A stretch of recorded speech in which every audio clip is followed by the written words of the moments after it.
संसद का मॉनसून सत्र चल रहा है, जिसमें मोदी सरकार मुश्किलों में दिख रही है। इस बीच एआईएमआईएम अध्यक्ष असदुद्दीन ओवैसी ने देश में मुसलमानों की स्थिति को लेकर प्रधानमंत्री नरेंद्र मोदी पर गंभीर आरोप लगाए हैं।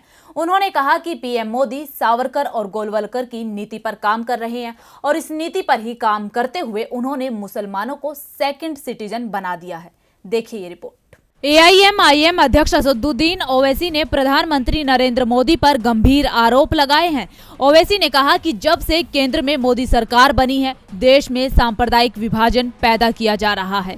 पीएम नरेंद्र मोदी सावरकर और गोलवलकर की नीति पर काम कर रहे हैं।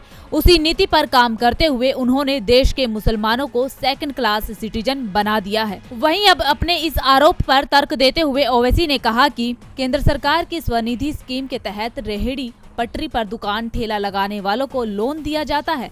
आरटीआई जवाब में जानकारी मिली है कि 32 लाख लोगों में से सिर्फ 331 अल्पसंख्यकों को लोन दिया गया है, जबकि एनएसओ के डेटा के मुताबिक मुसलमान शहरी क्षेत्रों में 50% सेल्फ एम्प्लॉयमेंट सेक्टर में है और हिंदू भाई 33% ही सेल्फ एम्प्लॉयमेंट सेक्टर में है। अगर 50% शहरी क्षेत्रों में मुसलमानों की सेल्फ एम्प्लॉयमेंट में हिस्सेदारी है तो केवल 331 को ही लोन क्यों दिया गया।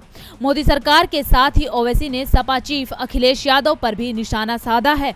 ओवैसी ने कहा कि अखिलेश मुझे गाली देते थे, अब आपस में ही लड़ रहे हैं। मैं पहले ही कह रहा था कि ये लोग बीजेपी को नहीं हरा पाएंगे। इन्होंने सिर्फ मुसलमानों के वोट लेकर अपनी दुकान चमका ली है और अब मुसलमानों को किनारे कर दिया है।